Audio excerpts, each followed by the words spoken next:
Good morning, everyone. My name is Lisa Poggiali, and I am a AAAS Policy Fellow and an anthropologist. I am in the Conflict, Peacebuilding, and Governance team in USAID's Africa Bureau. And I'm pleased to welcome you to our next panel, which will focus on AI in hiring and workforce development. I'm delighted to be co-hosting this panel with Drs. Brianna Farber and Gina Roussos. So without further ado, I will introduce our panelists, Dr. Tara M. Sinclair and Dr. Frida Polli. Dr. Tara M. Sinclair is an associate professor of economics and international affairs at George Washington University, and she's also part of the Indeed Hiring Lab. She uses Indeed's unique labor market data to develop new economic indicators. Dr. Frida Polli is the CEO and founder of Pymetrics, a company pioneering the use of behavioral science and AI to make workforce decisions more accurate and fair. And prior to Pymetrics, Frida was a neuroscientist at Harvard and MIT for a decade. So as we did with the last panel, we'll begin by playing some introductory remarks by the panelists in pre-recorded videos, and then we'll have about 20 minutes for open Q&A. And I just want to repeat that you can submit your questions by emailing aisymposiumquestions@gmail.com. So without further ado, I will turn it over to Peggy to roll the first video.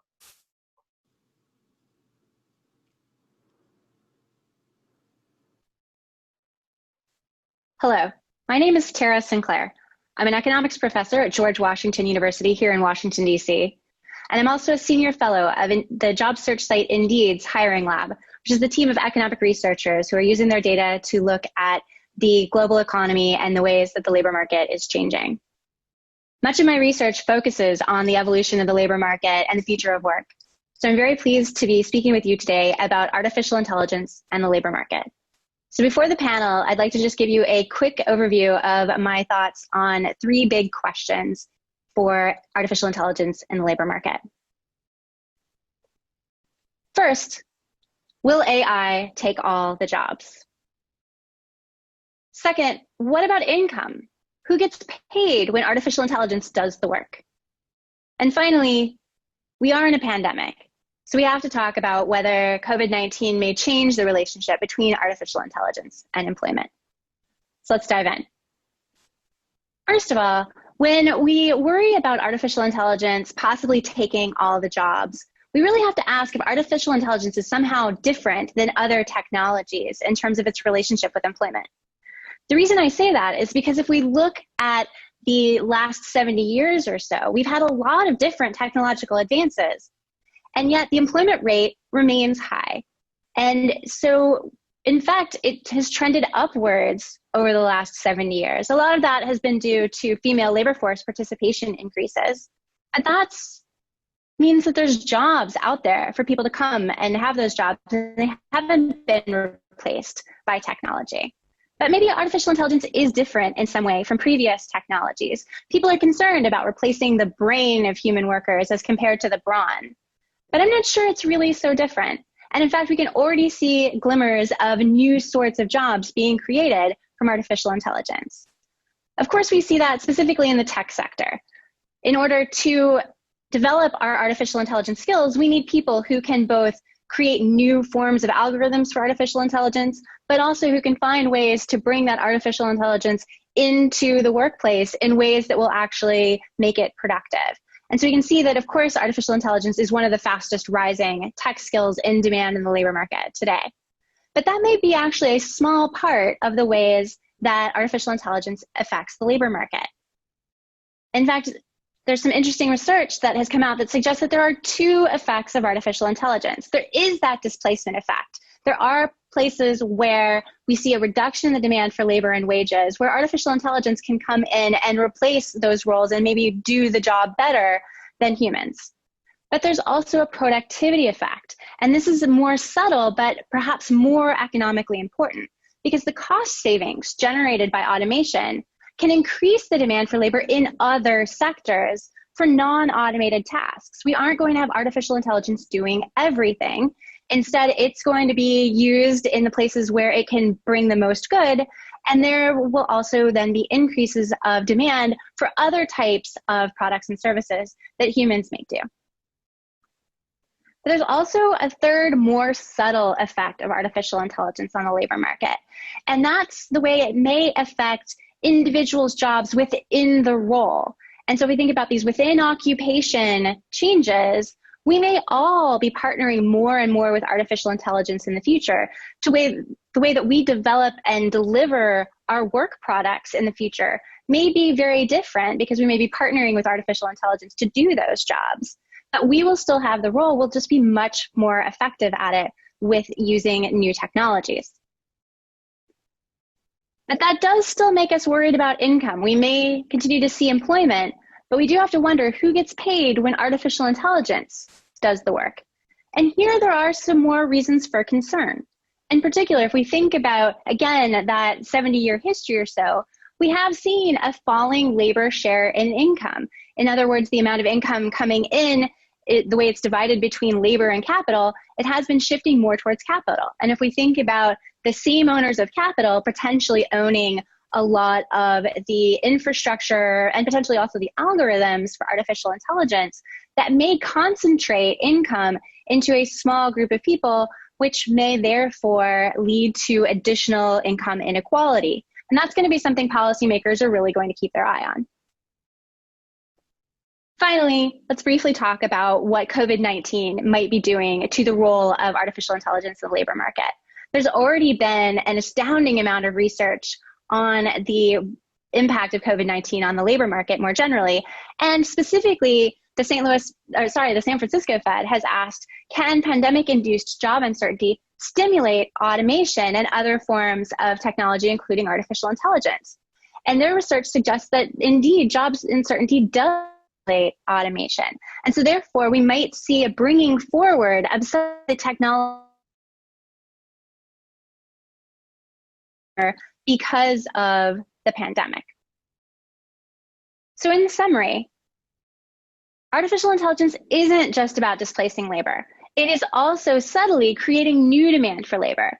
Maybe directly we see it in terms of tech roles, but we may also see new labor-intensive roles come online as we become more productive in some areas and it creates new jobs in other areas. And then even more subtly, we may see within occupation changes in terms of artificial intelligence making many more people much more effective at their jobs and may change the way that they do their jobs and how their work goes from day to day. We are concerned that artificial intelligence may exacerbate income inequality, and so that's an area that policymakers are going to be closely watching. And finally, the pandemic we're currently experiencing, it may speed up the adoption of artificial intelligence in some areas.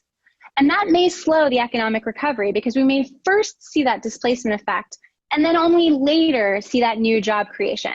So there is some concern in the short run, but I think the long run is quite bright. I'll leave us there, and I look forward to participating in the panel. Thank you. And now we'll hear from Dr. Polli. Hey everyone, thank you for joining me for my talk on automating equality, how we can use unbiased AI to mitigate the bias in humans. One of the biggest challenges that we still face is the fact that hiring processes remain quite biased. And if you look specifically at race, the racial composition of corporate America really does not match the racial composition of the general population. There are many complicated reasons for this, but I think one of the sort of less complicated things to understand is the impact that our actual selection processes and hiring are having on this problem. One of the most easy to understand problems is the fact that 90% of job seekers are cut by what we call initial hiring screens, meaning they're not really further considered past that initial cut. And unfortunately, two of the most common hiring screens, namely resume review and cognitive testing, happen to have a considerably negative impact on race. There are lots of academic papers showing this. There is a Proceedings of the National Academy of Sciences paper doing a meta-analysis on 30 years of resume review callback studies where you essentially change only the name on the resume but leaving all of the other data the same. And that study showed that for every 10 Caucasian resumes that were called back for an interview, only 7 Black American resumes were called back.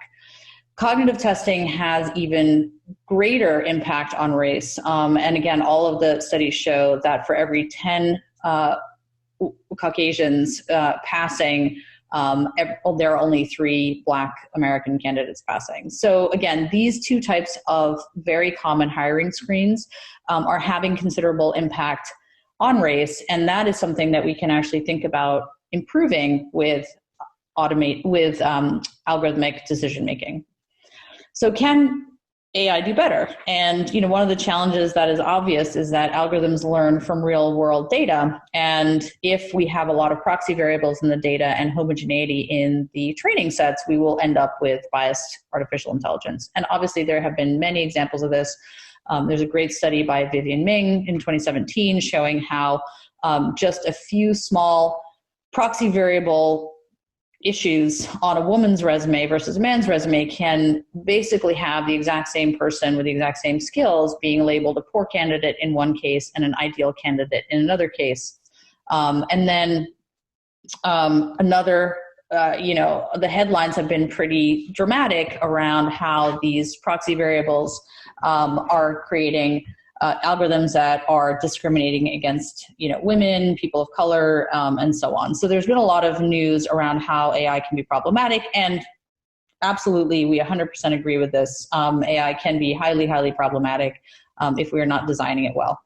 However, unlike the human brain, which is not, unfortunately, we're not capable of debiasing the fast process that we are using in this decision-making process, we can actually implement ways to put safeguards around our artificial intelligence so that we can think about debiasing it.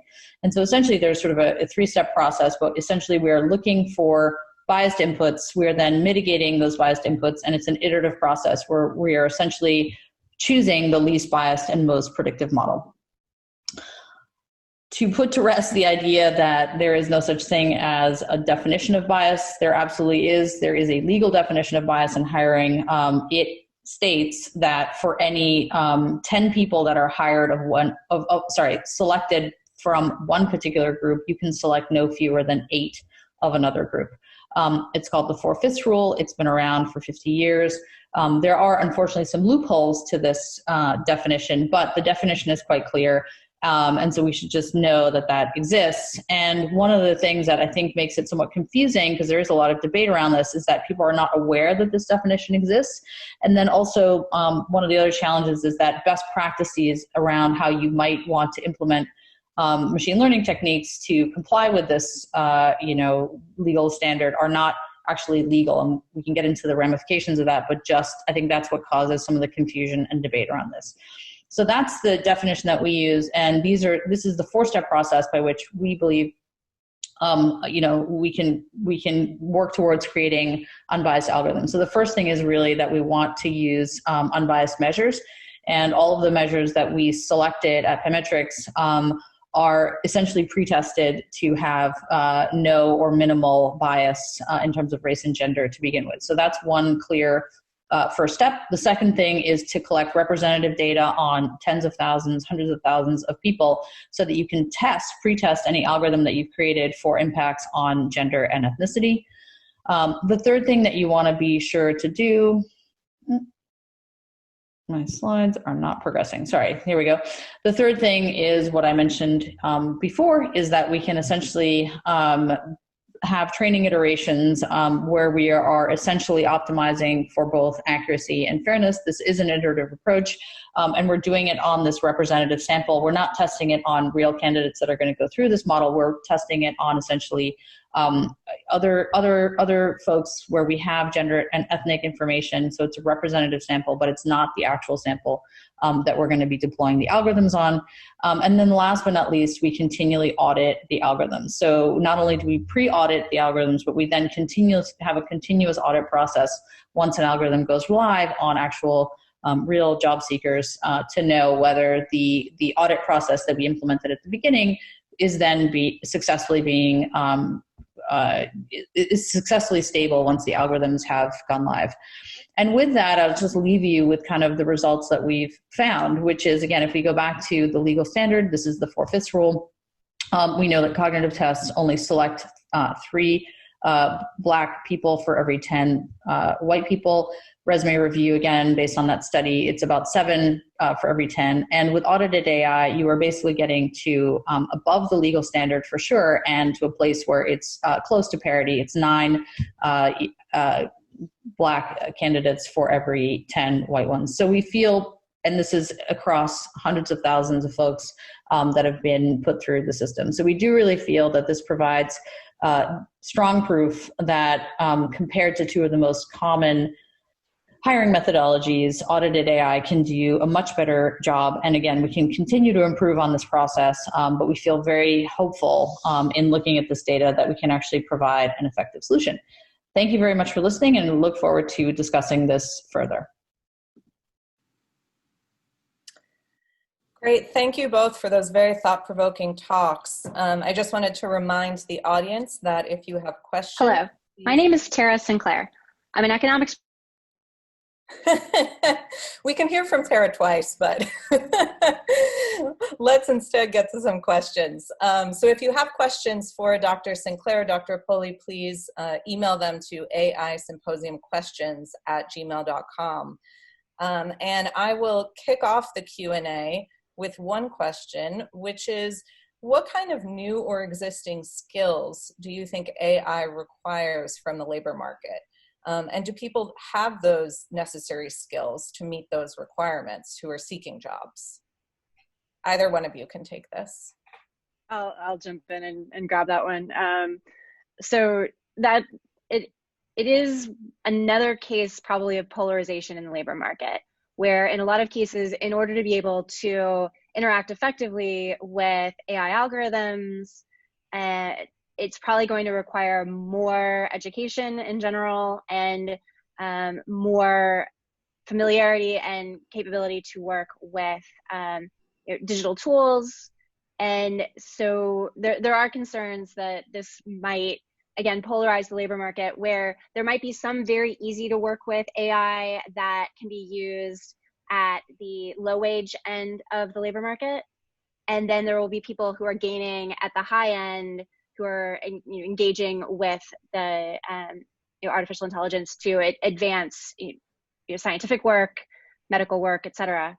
But there's concerns about how this is going to impact the middle of the labor market, and what kinds of skills people could kind of fill in that would partner with AI in a way that would still result in middle wages for those jobs. So I think we're looking at sometimes where AI will possibly make it easier for people to do jobs, and it might make it more automated in general. But a lot of those digital skills and a lot of those just flexibility that tends to come with a college degree is going to play a role as well. I'm not sure I have anything to add. I think that was a very thorough answer. Okay, great. Well, we're eager to get to audience Q&A, so I will turn it over to Gina, who will be fielding questions from the audience. Yes, and you all sent many questions. We are not going to be able to get through all of them, so apologies in advance. This first question is for Tara. What policies do you think would shift the income share more toward labor than capital? Is this not even the right question, and should we strive to more equitably distribute capital to address income inequality? Yeah, so that's a great question, and there is roaring policy debate on this issue. But yes, I think the person who asked the question has some great ideas about thinking more along the lines of ways to distribute ownership rather than to distribute income. That's an area that people are thinking about. But yeah, it's a really tricky one, because obviously people want to keep their income and not share it. I mean, I think that's a pretty reasonable thing to want to do. But particularly with the potential for concentrating income around artificial intelligence, I think we as a society are going to have to think carefully about that. Thank you. So this next question, more of a general, although I think maybe it's more related to what Tara was talking about. Question is AI creating opportunities for good jobs or more low-pay jobs? So I think I already kind of covered that in my response to the other question, that I think it's creating more polarization that we're potentially going to see more on both sides. The concern is really how do we fill out the middle of those roles. Thank you. Question for Frida. Can you please differentiate the concept of bias from that of adverse impact? Sure. Yeah. The Fourfist rule is a way to quantify adverse impact. Yeah, absolutely. So the Fourfist rule and adverse impact are directly tied. So essentially, the legal standard is the Fourfist rule, which means no fewer than 8 of one category can be selected if 10 of another category are selected. And it doesn't matter which category is which. And adverse impact is the term that's used if you fall below the Fourfist rule. So in the graph that I was showing, cognitive tests fall below the Fourfist rule, so does human resume review. Bias is just a more general term. We define bias as gender and ethnic bias, but that's just it's a more general term that can be used. It doesn't really have a clear definition in my mind. Well, thank you. And just another note that if you have questions, please email them to AI Symposium questions, all one word, and not in the chat, because the chat is harder for us to monitor. All right, another question that is general. Says, AI seems it's not going to benefit everyone. Is there any plan to fix it to reduce the salary gap? Should I do it? I'm not sure on the fixing it side, but I'll start. So it is interesting. So there are some economists who are talking about like the right type of AI and the wrong type of AI, and they are concerned about our current policy structure really pushing us towards developing what they're calling the wrong type of AI, where they're defining wrong type as the type that does tend to polarize the labor market.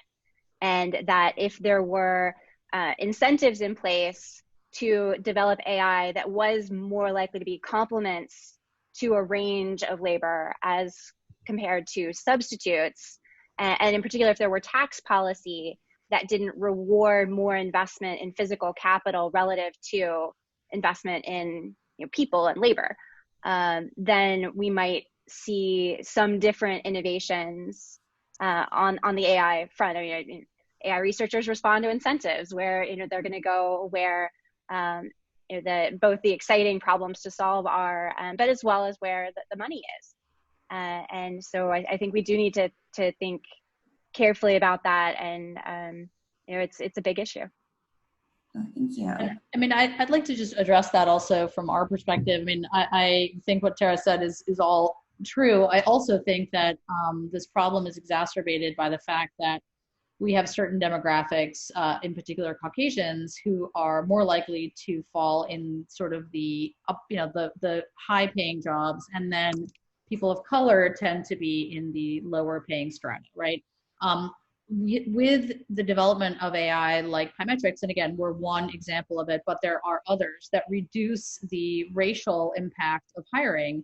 You can imagine that these jobs at least will be more like high-paying jobs and low-paying jobs will be more equitably distributed between races. And I think that's another sort of a different approach to basically making sure that it doesn't change the number of jobs. It just means that at least the types of jobs are not so closely mapped to different racial groups and other things like that. And by definition, that will also spread income across the population in ways that's currently not happening. So I think it's an important consideration when we think about how AI can be beneficial. Okay, this next question is for both panelists. How would you think about double-blinded referring or hiring practice by defining some PII, I'm assuming that's like personal information, by defining some personal information that needs to be removed, degree and skills, etc. can be included, but not name and gender? I'm sorry, Gina, could you repeat the question? Yes. How would you think about double-blinding referring or hiring practice by defining that certain personal information should be removed? So including degree and skills, but excluding name and gender, for example. So those techniques have been tried and they are not as successful as you would think. It's back to this idea of proxy variables. So it's that Vivian Ming study that I was referring to, whereby a woman and a man can have essentially identical resumes, but the woman played softball and the man played baseball, and the woman went to Barnard and the man went to some other college that's not a female-only college. So the problem is, and it's true for race as well, so the problem is that our human implicit biases come into play because we associate those things with being female or being of a particular race, and therefore it's not enough to blind. You actually have to do some what we call debiasing through the use of technology to basically look at markers that you know are completely free of proxy variables and develop hiring techniques centered around those. Okay, thank you. All right, another question for Tara. Is inequality is, sorry, they put a space in between in and equality, but I think they mean inequality. Inequality is one factor, but also the folks who are currently employed may not be inclined or skilled to take on the new opportunities presented by AI. Over time, how will this affect the number of sustainably reimbursed employees versus those who leave the workforce? What factors might encourage industry to avoid capitalizing on increased profits and decreased labor force? Well, so first of all, as an economist, in a well-functioning competitive market, which I'm not claiming that's what we have, but in that world, we do want to use profits as a way to motivate businesses to create the things that we most want, which we signal by buying them. So I'm not necessarily going to argue against businesses being driven by profits, because that's kind of like how they're motivated and how they're driven. But we can worry about the well-functioning part, and we can worry about the incentives that are being set up for firms, and to be thinking about long-term versus short-term investments, I think matters here in terms of thinking about, you want to invest in your human, your people, workers for the long run, which might require more investment in retraining and helping them to work with the new technologies.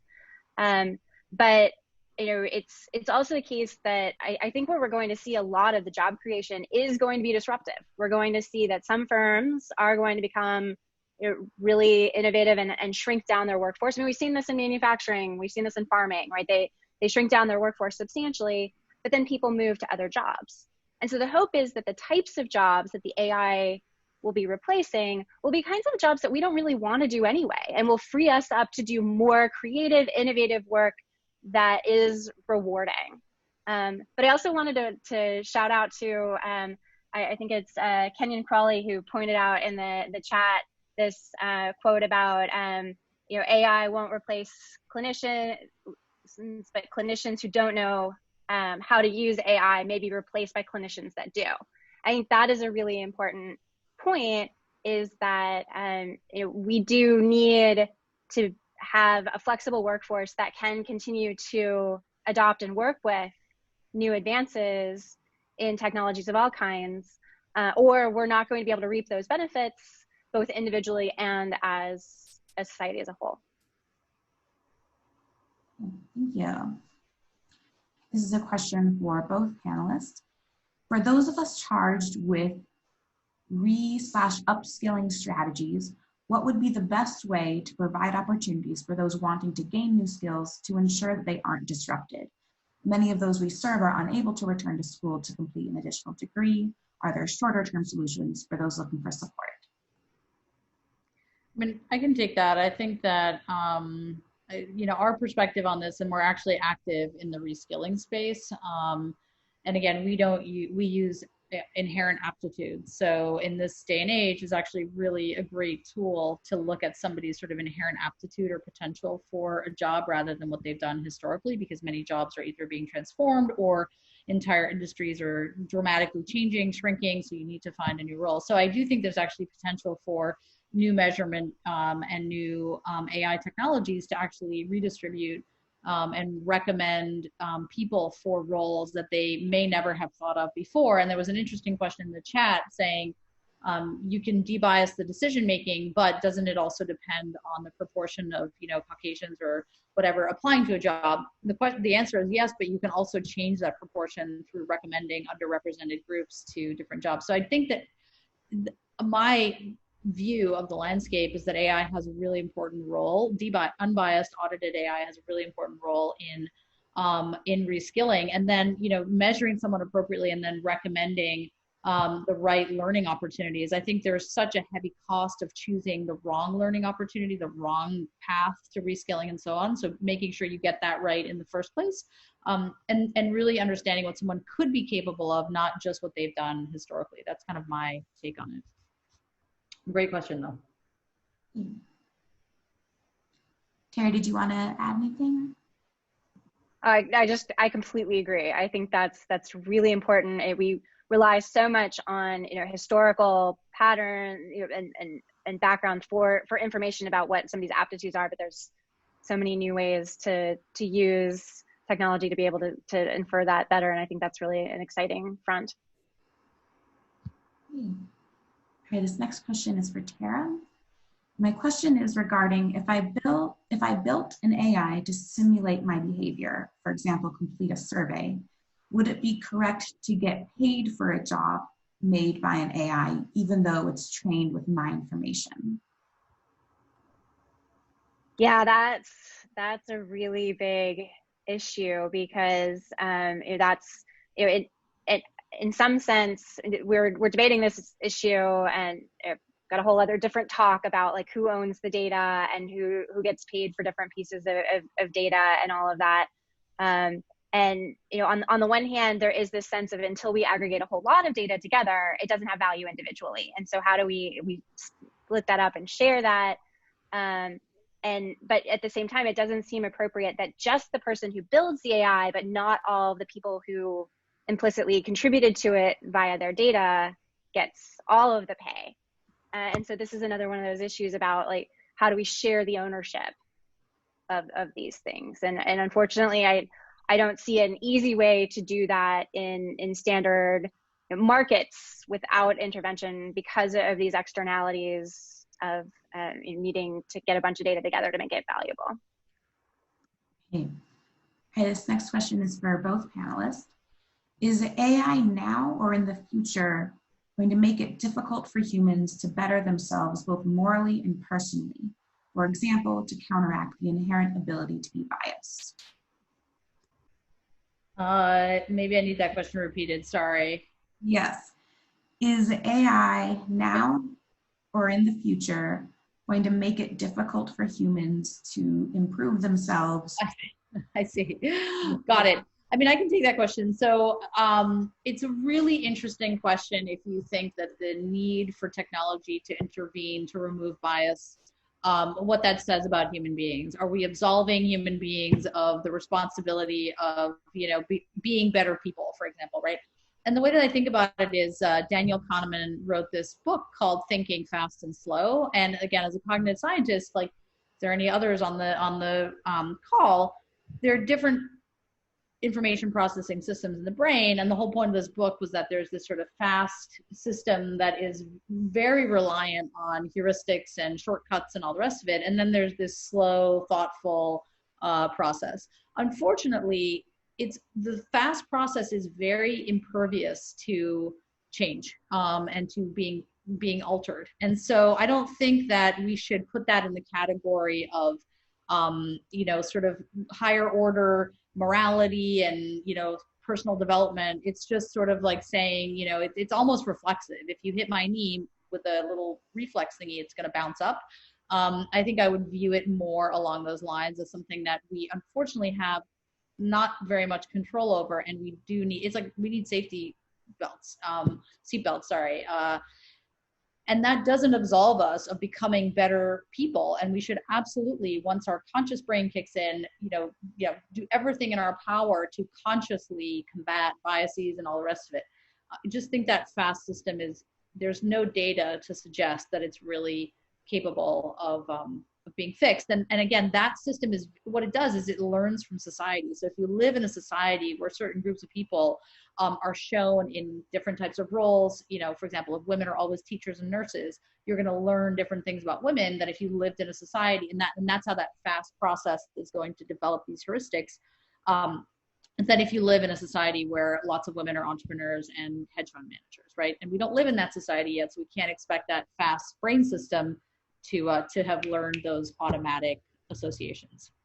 So no, the answer is I do not think it relieves us of any kind of responsibility. Tara's nodding in agreement. Wonderful. Next question is for Frida. Concerning the Fourfist rule, what about the size and distribution of the applicant pool? What if there are few or no applicants of the group you would like to recruit? Is it biased to not have done a better job with the pool? Yeah, so the Fourfist rule is speaking in ratios only. So if I have 10 women and 100 men applying, it's totally fine to only recommend 8 women and 100 men. It's totally fine. It's proportional to the applicant pool.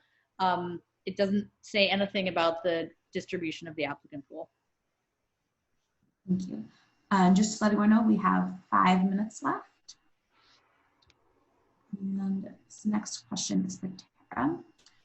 Gray and Suri have written about the invisible labor or ghost work that makes AI's last mile possible, typically through crowdsourcing platforms. Crowd work right now is a largely unregulated labor market, but crowd workers are vital to training AI and making systems more effective. Is there a need for better regulation of these labor markets? And if so, what role can researchers play in that process?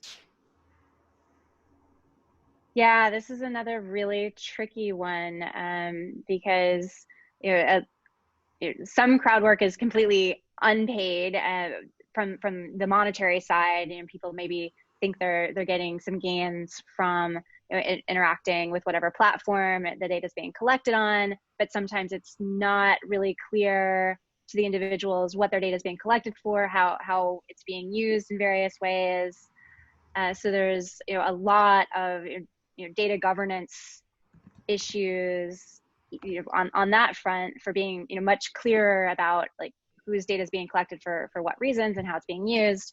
But then there's also the additional low-paid piecemeal work that's being done around the world for in research projects. And in certain cases, being an academic researcher myself, I know how limited budgets are for grants and for doing these sorts of projects. And it's true that being able to access workers that will do allow us to notate training data sets, et cetera, for very low cost is vital for research. So we've got this kind of problem where we're built in such a way that it's hard to get to a different space there, and so it's tricky because on the one hand we probably do want to regulate that more, but on the other hand that means it's going to cost more for all kinds of innovations, and so we have to think about those trade-offs as a society. And I think we've made pretty clear where we're at right now as a society in terms of not wanting to pay extra for those sorts of things. Great. All right, this next question is for Frida, and I think this will probably end up being our last question as we have 3 minutes left. Question is, how do you think of online interview tools like HireVue as more companies start using it? Yeah, so I think we have to separate out the idea of video interview, which I think, video interview could be a lot of different technologies, from any technology that's using facial analysis or that has any component that uses facial analysis. We are very clear that we think facial analysis is highly problematic in hiring. It's a biometric. The FTC has a complaint right now out against HireVue because of some of these factors.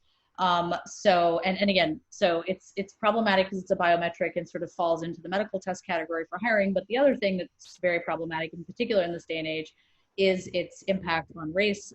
So facial algorithms, facial analysis technology has very challenged by darker skinned faces and appropriately analyzing them. And again, IBM and Amazon literally came out this week saying they're not going to develop it any further. So I really have strong concerns about anyone who continues to use facial analysis in hiring, and any companies that continue to use that technology. I think it's very unfortunate for the applicants, and I think highly problematic on a number of fronts. I would separate that from just a video interview process where many providers offer that, and that's not it doesn't involve any kind of facial analysis. So. Okay, thank you. Yeah. All right. Lisa, I'm gonna punt it over to you to close us out. Great. Well, I wanted to thank you both for a very thought-provoking discussion, and you've certainly given us a lot of things to think about as we moved beyond the symposium and have conversations in our offices and homes and schools and such. So thank you very much.